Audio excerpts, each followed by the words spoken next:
Sa isla ng Manlalisay, may balon na hindi dapat buksan. May nilalang na hindi dapat gisingin. Tuwing ika-10 taon, kailangan ng alay. At ngayon, gutom na ulit ang pesti. Shoutout pala kay Aswang 358, Yasher Salinas at Saranza Jane mula sa San Juan, Bayugan City, kay Aaron Reoja rin na nasa Qatar ngayon at sa buong pamilya niya sa Pilipinas, lalo na sa Mindoro. At syempre sa lahat ng mga kababayan nating OFW sa Middle East, saludo kami sa inyo. Ingat palagi at maraming salamat sa walang sawang suporta. Mabuhay kayong lahat. Solid kayo, idol. Sa mundo ng lagim at kababalaghan, may mga tulad mong hindi natinag. Salamat sa walang sawang suporta. Tandaan mo, sa dilim ng gabi, ang presensya ng tunay na kasama ang nagbibigay lakas. Gusto mo rin bang mapasama sa susunod na shoutout? I-comment lang ang pangalan at location mo sa baba at baka ikaw na ang sunod na mabanggit. Sa gitna ng kilabot, halina't simulan na natin ang kwento, ang pesti sa isla. Sa maliit na isla ng Manlalisay, may balon sa gitna ng plaza na hindi dapat buksan. May selyo na hindi dapat sirain. May utang na dugo na hindi dapat limutin. Si Tomas, na lumaki sa isla, akala niya alamat lang ang lahat. Mga kwentong pampalipas oras ng mga matatanda, mga takot na walang basehan. Pero ang mga alamat, may katotohanan. At ang lupa, hindi kailanman nakakalimot. Tuwing ika-10 taon may ritual na ginagawa, may alay na hindi dapat ipagkaila. May pagkain na kailangan ng nilalang sa ilalim, dugo ng mga inosente, dugo ng mga bata na walang kasalanan. Si Lola Miling, si Tatay Berong, si Aling Nena, sila ang mga tagabantay ng tradisyong ito. Sila ang nakakaalam ng tunay na dahilan kung bakit kailangan itong gawin. Pero si Tomas ay may kapatid na si Isko. 7 taon lang, masayahin, mahilig magpatakbo sa plaza. Isang gabi tulog silang magkapatid sa iisang kama. Kinaumagahan, wala na si Isko. Walang bakas, walang palatandaan, parang nilamon ng lupa. Ngayon 28 taon na ang nakakaraan at muling darating ang araw ng alay. Ang tanong, sino ang susunod na pipiliin ng pesti? Sino ang susunod na babayad sa utang ng lupa? At si Tomas, malalaman niya na hindi lahat ng natutulog ay dapat gisingin. Hindi lahat ng balon ay dapat buksan. Hindi lahat ng katotohanan ay dapat malaman. Dahil ang mga nilalang sa ilalim ng isla ay gutom na. At ang pagkain na gusto nila, hindi pagkain na makikita mo sa mesa. Ako si Tomas, tubong Manlalisay. Lumaki ako sa isla pero may mga bagay na kahit matanda ka na hindi mo pa rin maintindihan. Ang isla namin ay maliit, 3 kilometro lang ang haba, 2 ang lapad. Malayo sa mainland kaya bihira ang mga bisita. Tahimik, payapa sabi ng mga turista na nakakaabot dito. Pero ako, alam ko ang totoong mukha ng lugar na ito. Sa gitna ng plaza may balon. Hindi ordinaryong balon na pinagkukuhanan ng tubig. Nakasara ito ng matibay na bakal, may 3 susi na hawak ng 3 pinakamatatandang tao sa isla. Si Lola Miling, si Tatay Berong at si Aling Nena. Walang nakakaalam kung saan nakakuha ng tubig ang mga unang nakatira dito pero alam ng lahat na hindi sa balon na iyan. Bawal lumapit sa balon, sabi ni Tatay sa akin nung bata pa ako. May natutulog doon na hindi dapat gisingin. Akala ko noon biro lang, pamahiin ng mga matatanda para hindi kami mahulog sa loob. Pero habang tumutubo ako, naunawaan ko ang tunay na dahilan ng takot nila. Tuwing Abril, amoy burak ang hangin. Hindi galing sa dagat o sa bundok. Galing sa lupa mismo, parang may nasirang patay na hayop sa ilalim. Mga alagang manok namin biglang namamatay ng walang dahilan. Mga aso, tahol ng tahol sa gabi pero walang nakikitang kalaban. At ang mga lindol, hindi malakas pero madalas. Parang may gumagalaw sa ilalim, naghahanap ng daan palabas. Noong bata pa ako, may kapatid akong si Isko. 7 taon lang siya, masayahin, mahilig magpatakbo sa plaza. Isang gabi natulog kaming magkapatid sa iisang kama. Kinaumagahan wala na siya. Walang bakas. Walang palatandaan na may pumasok sa kwarto. Nagsimula siyang hanapin ang buong isla pero parang nilamon lang siya ng lupa. Si nanay, umiyak ng 3 buwan. Si tatay, hindi na nagsalita ng matagal. Ako, nagtaka. Bakit hindi ako kinuha? Bakit si Isko? Dahil ikaw ay hindi pa handa, sabi ni Lola Miling nang tanungin ko siya. Ang lupa ay pumipili at noong gabing iyon si Isko ang napili. Hindi ko maintindihan noon, pero ngayon sa edad kong 35 naiintindihan ko na. Ang lupa ay may utang at tuwing ika-10 taon dapat bayaran ang utang na iyon. Ngayong taon ika-10 na ulit at ako ang nakakaalam ng lahat. Umaga ng Mayo 15, araw ng alay. Nakaupo ako sa tabi ng simbahan, pinapanood ang mga matatanda sa plaza. Si Lola Miling kahit 75 na ang edad, nasa unahan pa rin. Hawak niya ang susi ng balon, ang pinakamahalagang susi sa 3. Nasa gilid niya sina Tatay Berong at Aling Nena, pawang may kanya-kanyang gamit na kailangan sa ritual. May mga bulaklak, kandila at isang malaking tasa na puno ng dugong manok. Sa gitna ng lahat may batang lalaki na hindi ako kilala. Siguro galing sa kabilang barangay. Walang magulang sa tabi. Nakaupo lang, tahimik, parang walang alam sa nangyayari. Tomas, halika, tawag ni Lola Miling. Kailangan mo ring makita. Lumapit ako. Amoy dugo at kandilang natunaw ang hangin. May mga ibang tao ring nanonood pero malayang malaya, parang hindi sila parte ng seryemonyahin. May ilan, nakangisi pa. Wala silang pakialam. Lola, bulong ko, sino ang batang yan? Si Kiko, sagot niya. 12 anyos, ulila, wala nang ibang pamilya. Biglang may sumigaw mula sa likod. Tama na ang mga kababalaghan ninyo. Si Dindo, ang pinakamalakas ang loob sa mga kabataan ng isla. Nasa likod niya ang 10 kasama, lahat galit na galit. Nakaharap sila sa mga matatanda na parang mga mandirigma na handang makipagdigma. Walang pesti, walang masamang nilalang sa ilalim ng balon, sigaw ni Dindo. Puro kayo pamahiin dahil sa inyo takot na takot ang mga bata sa sariling lugar. Nagkakagulo ang plaza, ang mga nanonood nag-alangan kung kanino kakampi. Si Lola Miling na natiling kalmado pero nakikita ko sa mata niya ang takot. Anak, sabi niya kay Dindo, hindi mo alam ang... Alam ko, putol ni Dindo. Alam ko na ginagamit ninyo lang ang takot para kontrolin kaming mga bata. Walang alay-alay, walang peste. Lumapit siya sa altar. Winasak niya ang mga kandila. Natapon ang dugong manok sa lupa. Hinugot niya ang susi mula sa kamay ni Lola Miling. Dindo, huwag! Sigaw ko. Pero huli na. Binuksan niya ang balon. Sa loob, wala namang tubig. Madilim lang, mabaho. Parang may burak na tumutulay mula sa pinakailalim. Tumahimik ang lahat.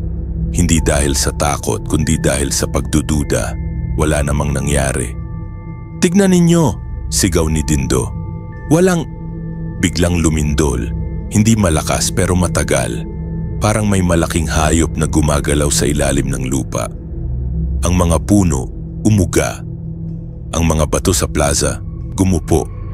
At ang amoy, Diyos ko, ang amoy na burak lumala. Parang binuksan ng isang liplip na puno ng mga patay na hayop.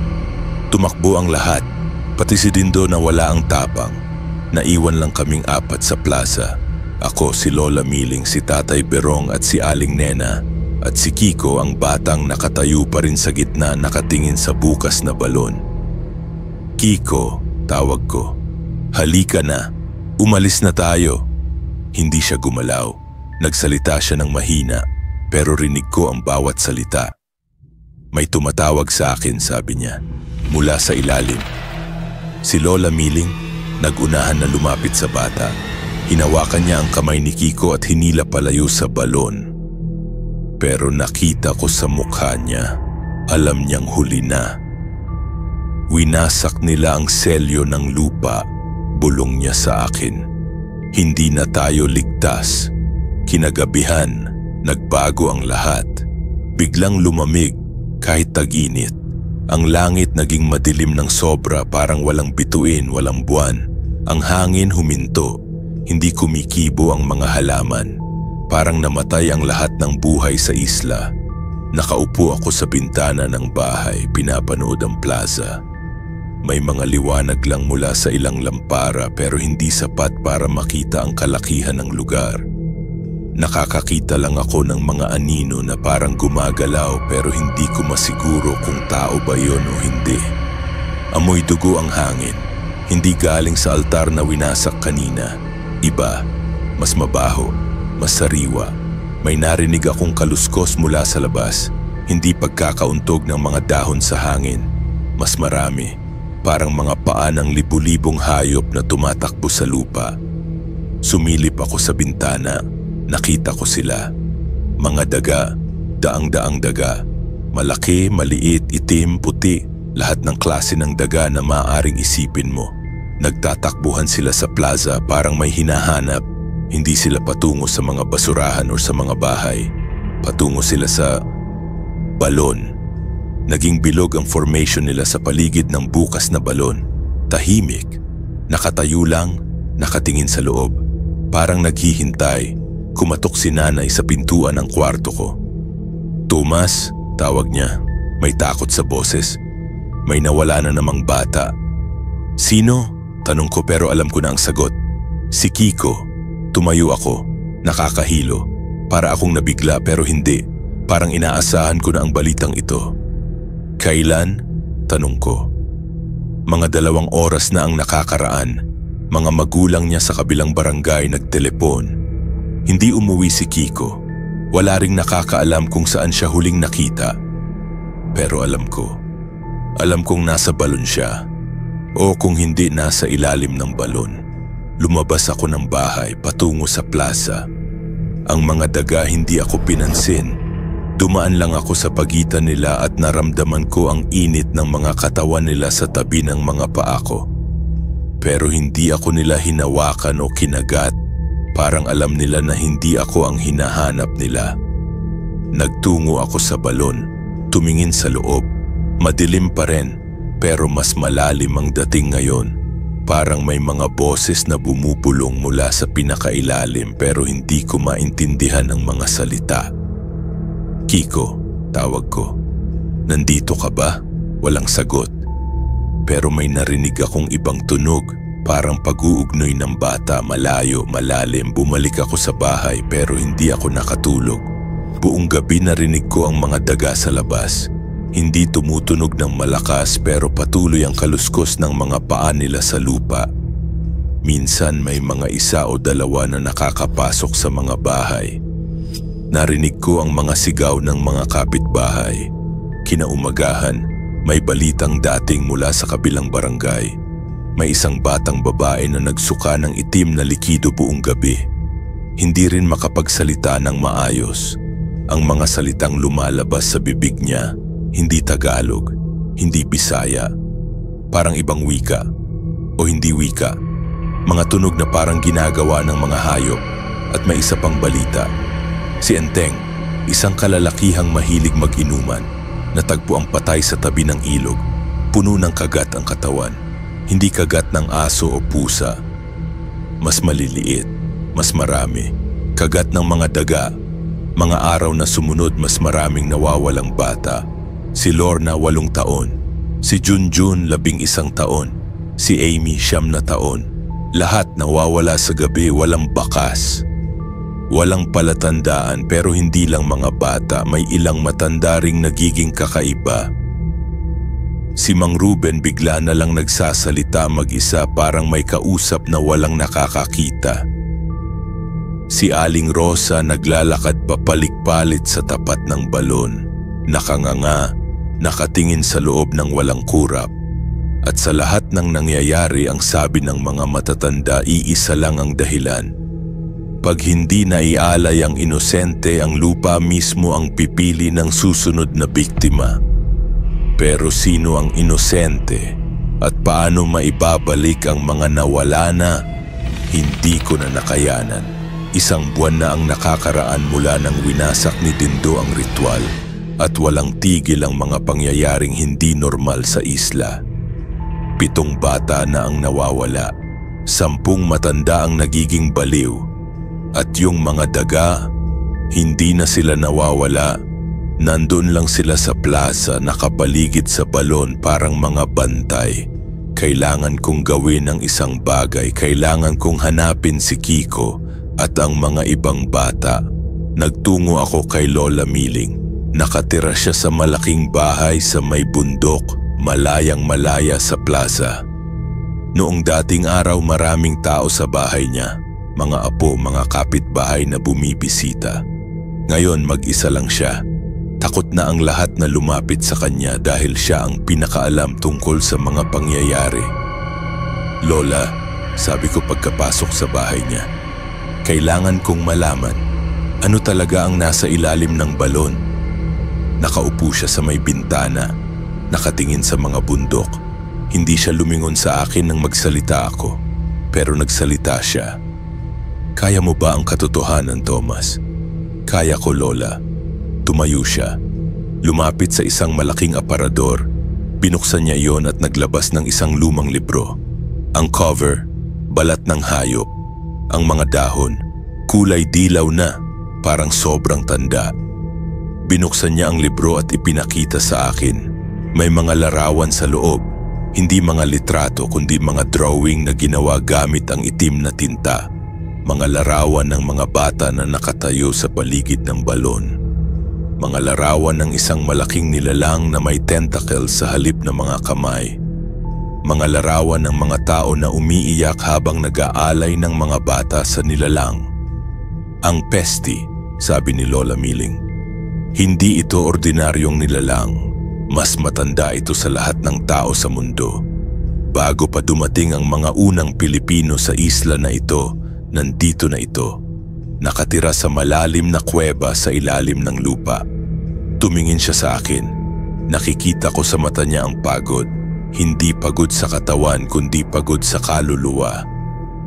Kumakain ito ng dugo ng mga bata, hindi dahil masama ito, hindi dahil gustong pumatay, kundi dahil kailangan niyang manatiling tulog. Pagkain ng dugo para sa kanya. Pag walang pagkain, gigising ito at paggising ito. Hindi niya natapos ang sinasabi pero naintindihan ko. Kaya tuwing ika-10 taon may ritual? Oo, para manatiling busog, para manatiling tulog, para manatiling ligtas ang isla. Pero bakit mga bata? Bakit hindi mga matanda? Dahil ang dugo ng mga bata ang pinakamalinis. Walang kasalanan, walang sama ng loob. Doon nakakakuha ng lakas ang pesti. Nagalit ako, hindi maiwasan. Ibig sabihin ginagamit ninyo ang mga bata para protektahan ang mga matanda. Isinasalay ninyo ang mga inosente. Si Lola Miling umiyak, hindi malakas, tahimik, pero nakita ko ang luha sa mga mata niya. Akala mo madali sa amin, Thomas? Akala mo walang kirot sa puso namin tuwing ginagawa namin ang ritual? Lahat ng batang naalay alam namin ang mga pangalan. Nakikita namin ang mga mukha sa panaginip. Pero ano ang pipiliin mo? Isang bata o ang buong isla? Hindi ako nakasagot dahil alam ko kung ako ang nasa posisyon nila, hindi ko rin alam ang gagawin ko. Thomas, sabi niya, may alam akong paraan para mailigtas si Kiko at ang mga ibang bata, pero delikado, baka hindi ka na makabalik. Ano iyon? Bumaba sa balon, hanapin ang kuweba at kausapin ang pesti. Nagtaka ako. Kausapin? Nakakausap ba yon? Hindi sa paraan na naiintindihan mo, pero may paraan. Ang pesti, nakakaintindi ng mga emosyon, ng mga intensyon, Kung totoo ang hangarin mo na iligtas ang mga bata, mararamdaman niya iyon. Baka makinig siya sa'yo. Pero kapag nakita ka niya, baka ikaw naman ang aalayin niya bilang kapalit sa mga batang gustong mo iligtas. Humugot ako ng malalim na hininga, nag-isip. Si Kiko na walang magulang, si Lorna na masayahin pa naman, si Junjun na mahilig magbasa, si Amy na malaki ang pangarap para sa sariling pamilya. Lahat sila nandoon pa rin sa ilalim. Buhay pa rin siguro, naghihintay ng tulong. Gagawin ko, sabi ko. Binigay sa akin ni Lola Miling ang susi ng balon, ang pinakamahalagang susi. Pagbaba mo, hanapin mo ang pader na may mga ukit. Doon mo makikita ang mga mukha ng mga batang naalay. Sundan mo ang direksyon ng mga ukit. Dadalhin ka nila sa kwarto ng pesti. Paano ko siya makakausap?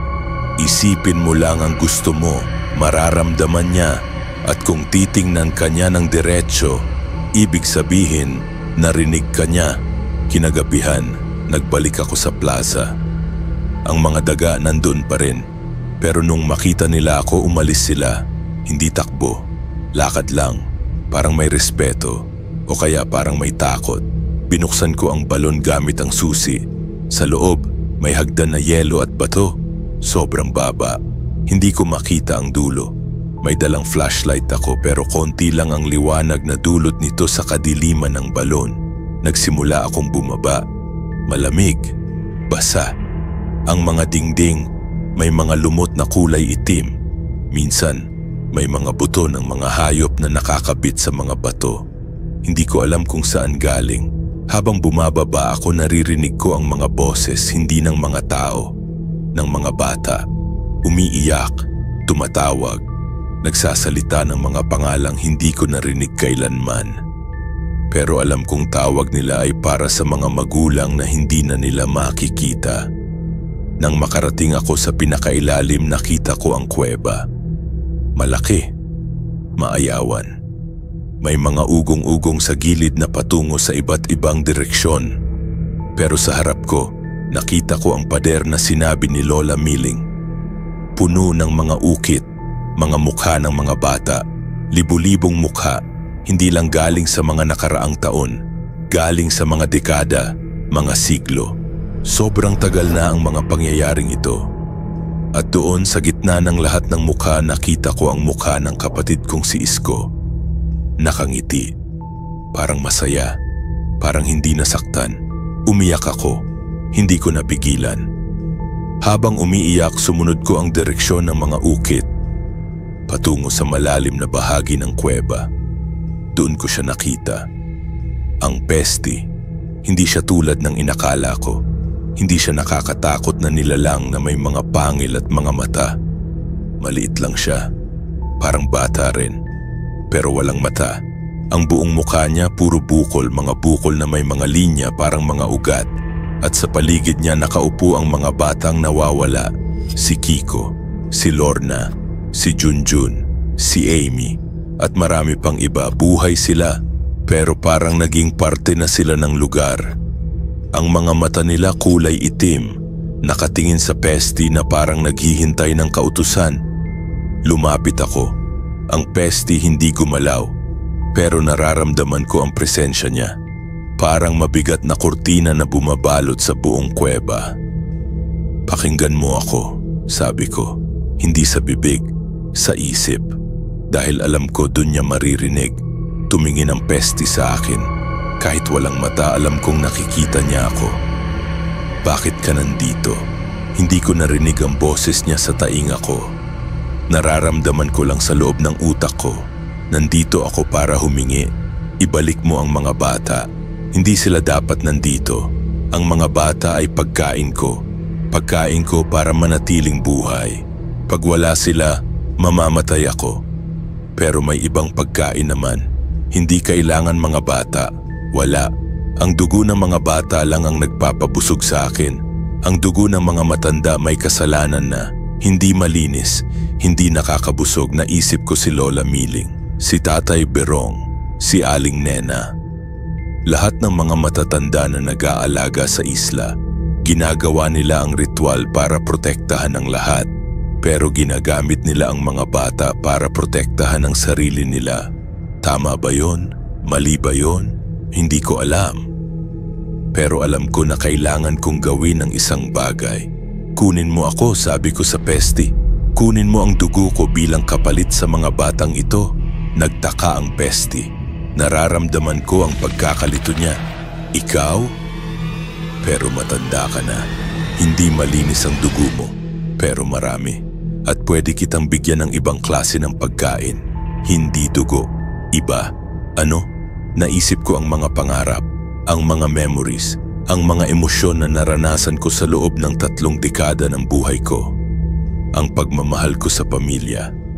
Ang takot ko sa mga pangyayaring hindi ko maintindihan. Ang galit ko sa mga tao na gumagamit ng mga bata para sa sarili nilang kapakanan. Kunin mo ang lahat ng nararanasan ko. Ang lahat ng naalala ko. Ang lahat ng nadadama ko. Mas masarap iyon kaysa dugo. Mas nakakabusog. Ang Pesti nagtaka. Pero nararamdaman ko na interesado siya. Subukan mo, sabi ko. Lumapit ang Pesti sa akin, hinawakan niya ang noo ko. Naramdaman ko na nagsisimula na siyang kunin ang mga alaala ko. Nakita ko ulit ang mga nangyari sa buhay ko. Ang pagkamatay ng lola ko noong bata pa ako. Ang unang pag-ibig ko kay Maria na umalis ng isla noong ako ay 20. Ang pagkatakot ko sa mga lindol. Ang pagkabigla ko noong nawala si Isko. Ang lungkot ko dahil hindi ko siya naligtas. Lahat ng yon kinukuha ng Pesti. At habang kinukuha niya, nararamdaman ko na nagiging mahina ako. Pero nararamdaman ko rin na nagiging busog siya. Masarap, sabi niya sa isip ko. Mas masarap kaysa dugo. Kaya mo bang iwanan ng mga bata? At kunin na lang ang mga emosyon ng mga tao? Oo, pwede. Pero hindi lahat ng tao may ganitong klase ng emosyon. Hindi lahat nakakadama ng malalim. Meron. Marami.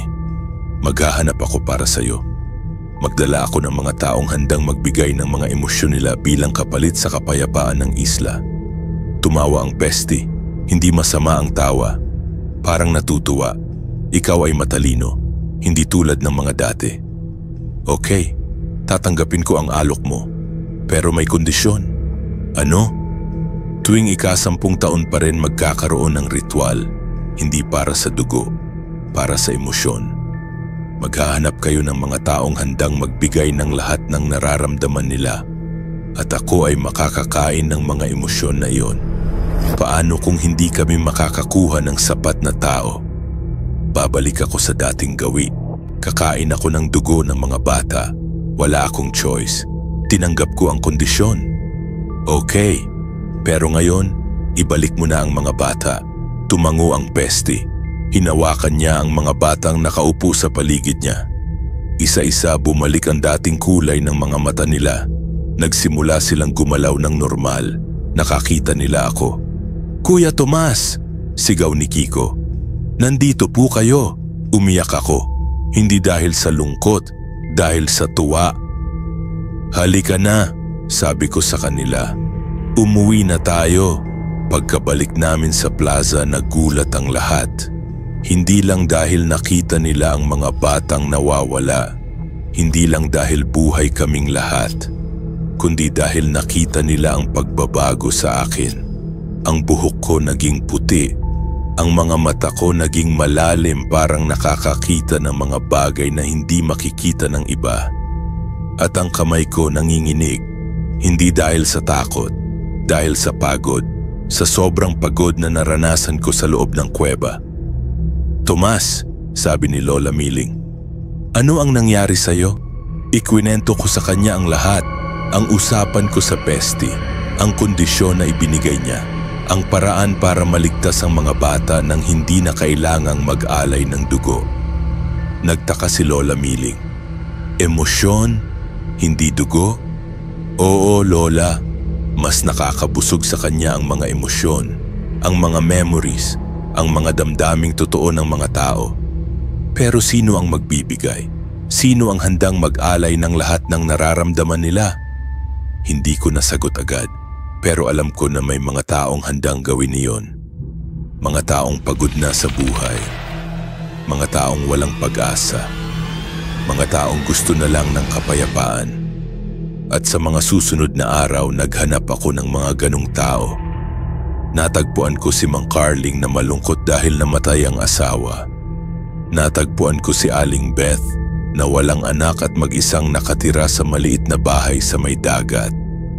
Natagpuan ko si Kuya Dodong na may sakit sa puso at alam niya na malapit na siyang mamatay. Kinausap ko sila isa-isa. Ipinaliwanag ko ang sitwasyon. Hindi lahat ay naniniwala agad, pero noong nakita nila ang mga batang bumalik, noong nakita nila ang pagbabago sa akin, naniniwala na sila. Gusto ko, sabi ni Mang Carling, pagod na ako sa lungkot, pagod na ako sa pag-alala sa asawa ko. Kunin na ng nilalang na iyan lahat ng nararamdaman ko. Baka sa ganung paraan, makakapagpahinga na ako. Si Aling Beth, pareho ang sinabi. Si Kuya Dodong, tumango na lang. Kaya sa susunod na ritual, hindi na dugo ang inalay namin, kundi mga emosyon, mga memories, mga damdaming hindi na kailangan ng mga tao. Nakita ko ang lahat. Nakita ko si Mang Carling na nakatayo sa tabi ng balon, nakangiti, habang unti-unting nawawala ang lungkot sa mata niya. Nakita ko si Aling Beth na nagsasayaw sa gitna ng plaza parang bata ulit habang lumalabas sa kanya ang lahat ng pagkakainis niya sa buhay. Nakita ko si Kuya Dodong na umiiyak ng malakas pero hindi iyak ng kalungkutan. Iyak ng kaligayahan dahil malaya na siya sa takot sa kamatayan. At nakita ko ang Pesti. Nakita ko siyang umakyat mula sa balon, hindi na nakatagong nilalang. Nakita ko siyang kumakain ng lahat ng emosyon na ibinigay ng tatlong tao. Nakita ko siyang nagiging busog, nagiging masaya, nagiging kontento. Pagkatapos ng ritual, bumalik siya sa balon. Tulog ulit, tahimik ulit. Pero may nangyari pa. Si Lola Miling lumapit sa akin pagkatapos ng seremonya. May iba siyang dating. Hindi na tulad ng dati na matatag at sigurado sa lahat ng ginagawa niya. Parang may bigat sa loob niya na hindi niya maalis. "Tomas," sabi niya, "alam mo ba ang ginawa mo?" "Ano po?" "Binago mo ang tradisyon na nagtuloy ng mahigit 10 siglo. Binago mo ang paraan ng pag-aalaga natin sa Pesti. Hindi ako sigurado kung tama ang ginawa mo." Nagtaka ako. "Bakit po? Naligtas natin ang mga bata, walang namatay, walang nawala, at busog ang Pesti. Hindi ba maganda yon?" "Oo, pero ang mga taong nag-alay ng emosyon, tignan mo sila." Tumingin ako. Si Mang Carling nakaupo sa tabi ng plaza, nakanganga. Walang emosyon sa mukha, parang walang buhay sa mata. Si Aling Beth naglalakad papalik-palit pero walang direksyon. Walang layunin. Si Kuya Dodong nakahiga sa ilalim ng puno, hindi tumutulog, hindi gising. Parang nasa pagitan ng dalawang mundo. Ano ang nangyari sa kanila? Tanong ko. Kinuha ng Pesti ang lahat ng nararamdaman nila. Hindi lang ang lungkot, hindi lang ang takot. Lahat, pati ang kaligayahan, pati ang pagmamahal, pati ang pag-asa. Walang natira sa kanila. Nakakabalisa ang nakita ko. Hindi ko inakala na ganoon ang mangyayari. Akala ko makakakuha lang ang Pesti ng mga negatibong emosyon. Hindi ko alam na kukunin niya ang lahat. "Magiging okay ba sila?" tanong ko. "Hindi ko alam," sagot ni Lola Miling.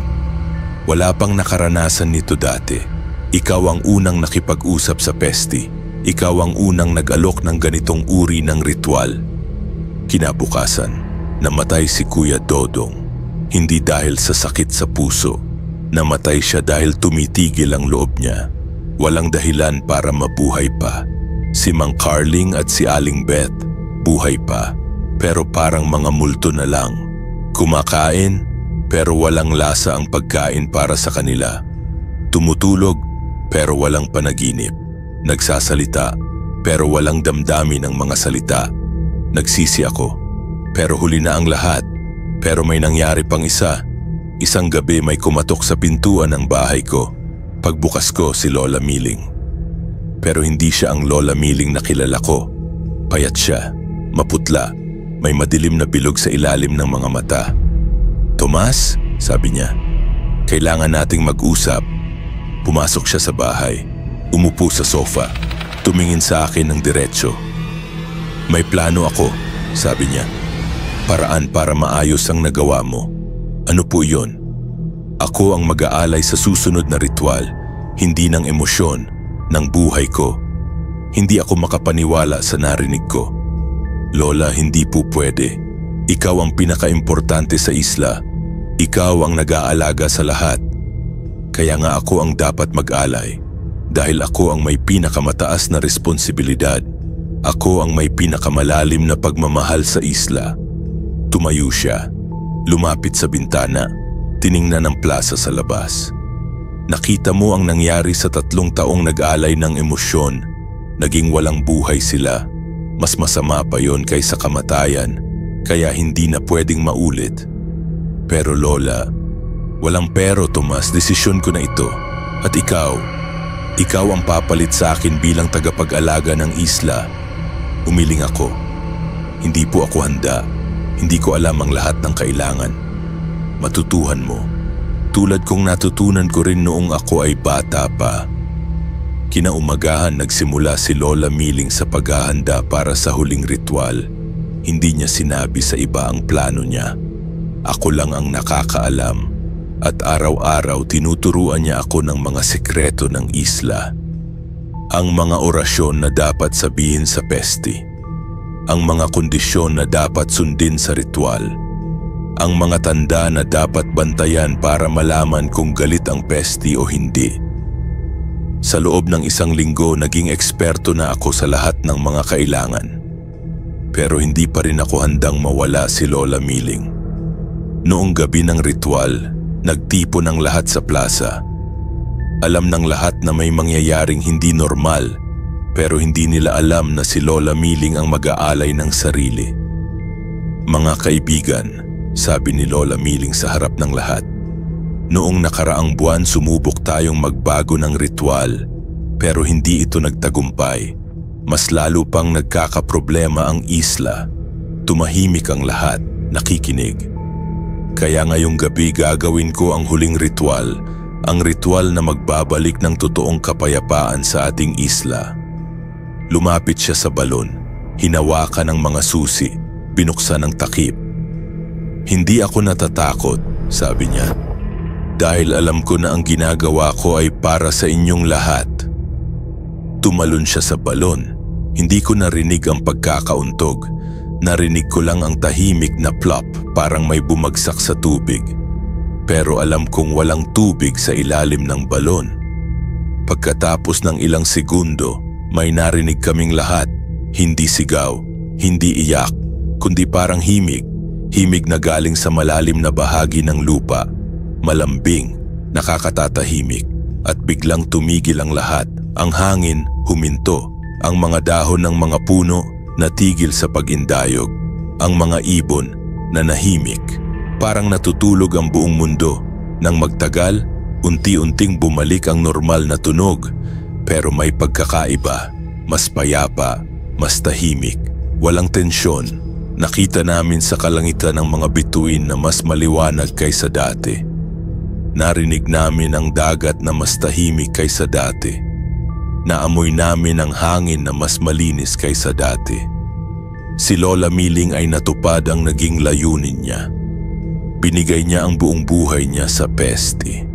At ang peste dahil sa halagang natanggap niya, tuluyan na siyang nakatulog hindi lang 10 taon, kundi habang buhay. 1 buwan matapos ang pangyayari, bumalik sa normal ang isla ng Manlalisay. Pero hindi ang dating normal. Mas maganda, mas payapa, ang mga halaman mas luntian, ang mga prutas mas matamis, ang mga tao mas masaya, walang nawawalang bata, walang kakaibang pangyayari, walang takot. Ako ang naging bagong tagapag-alaga ng mga sekreto ng isla. Hawak ko na ang 3 susi ng balon. Ako na ang nag-aalaga sa mga aklat ni Lola Miling. Ako na ang sumasagot sa mga tanong ng mga tao tungkol sa mga alamat. Pero hindi ako masaya dahil alam ko ang totoo. Alam ko na ang kapayapaang nararanasan ng isla ngayon ay nagmula sa kamatayan ni Lola Miling. Alam ko na ang lahat ng magagandang nangyayari ay bayad ng buhay niya. At alam ko rin na hindi pa tapos ang lahat. Tuwing madaling araw, naririnig ko pa rin ang mga bulong mula sa balon. Hindi na tulad ng dati na nakakatakot. Ngayon parang mga paalala, mga babala, mga mensaheng sinasabi sa akin na hindi pa tapos ang trabaho ko. Dahil kahit natulog na ang pesti, may mga ibang nilalang pa sa isla. Mga nilalang na hindi ko pa nakakakilala. Mga nilalang na naghihintay ng pagkakataon para lumabas at nakikita ko na ang mga tanda. May mga batang nagsisimula ng magkakaroon ng kakaibang panaginip. May mga matandang nagsisimula ng makakita ng mga anino sa gabi. May mga hayop na nagsisimula ng kumilos ng hindi normal. Hindi pa huli ang lahat, pero malapit na. Kaya tuwing gabi binabasa ko ang mga aklat ni Lola Miling. Nag-aaral ako ng mga bagong ritual. Naghahanda ako sa mga susunod na hamon na darating sa isla dahil alam ko na ang trabaho ng isang tagapag-alaga ay hindi kailanman natatapos. Palaging may bantay. Palaging may nagbabantay sa mga nilalang na dapat manatiling nakatago. Pero sa lahat ng ginagawa ko may isang bagay na hindi ko malilimutan. Si Elmer. Isang batang lalaki na kamukha ni Kiko, 7 taon, walang magulang, nag-iisa sa maliit na bahay sa may bundok. Naging close kami, inaalagaan ko siya. Tinuturuan ko siya kung paano magtanim, kung paano mangisda, kung paano maging mabuting tao. Pero may napansin ako sa kanya. Minsan nakikita ko siyang nakikipagsalita sa mga halaman. Hindi biro, totoo. Nagsasalita siya sa mga puno at parang sumasagot ang mga puno sa kanya. Minsan nakikita ko siyang naglalakad sa dagat, hindi sa tubig, sa ibabaw ng tubig. Parang may nakikitang daan na hindi ko makita. At minsan nakikita ko siyang nakatingin sa balon sa plaza, nakatingin ng matagal, parang naghihintay ng isang bagay. Isang gabi kinausap ko siya. "Elmer," sabi ko, "may nakikita ka bang kakaiba sa paligid?" Tumingin siya sa akin. Nakita ko sa mata niya ang kakaibang liwanag. Hindi ang liwanag ng mga normal na bata. Iba, mas malalim, mas nakakatakot. "Kuya Thomas," sabi niya, "may natutulog na malaking hayop sa ilalim ng balon. Pero hindi lang siya ang nakatira doon." Napatigil ako. "Ano ang ibig mong sabihin?" "May mga kaibigan siya. Mga kaibigan na hindi pa natutulog, naghihintay sila ng panahon para lumabas." Nakita ko sa mata niya ang itim na mantsa na nakita ko noon kay Kiko. Ang mantsa na sabi ni Lola Miling ay tanda ng mga batang pinili ng mga nilalang sa ilalim ng lupa. "Elmer," sabi ko, "halika sa akin." Lumapit siya. Hinawakan ko ang mga kamay niya. Malamig, sobrang lamig, parang mga kamay ng patay. "Hindi ako makakasama mo, Kuya Thomas," sabi niya. "Kailangan ko nang bumalik sa mga kaibigan ko." Hindi ka aalis. Aalagaan kita." Ngumiti siya. Ngiting hindi nakakatakot pero nakakalungkot. "Salamat sa lahat ng ginawa mo para sa akin, pero alam mo naman na hindi ako ordinaryong bata. Hindi ako kasama dito sa mundo ninyo." Biglang nawala siya sa harap ko. Parang naging hangin lang. Naiwan lang ako sa kwarto, nag-iisa, nakahawak sa hangin. Tumakbo ako sa plaza. Nakita ko siyang nakatayo sa tabi ng balon. Kasama niya ang mga ibang bata na hindi ko nakilala. Lahat sila may itim na mantsa sa mga mata.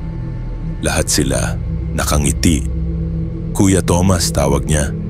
"Salamat sa pag-aalaga sa akin, pero oras na para bumalik ako sa tunay kong pamilya." Tumalon sila sa balon. Lahat, sabay-sabay. Walang tunog na narinig ko, parang nilamon lang sila ng kadiliman. Naiwan akong mag-isa sa plaza, nakatayo sa tabi ng balon na muling nagsara.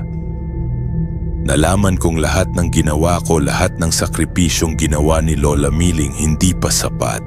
Dahil ang mga nilalang sa ilalim ng lupa ay hindi kailanman tuluyang natutulog. Naghihintay lang sila, nag-iisip ng mga bagong paraan para makakuha ng pagkain.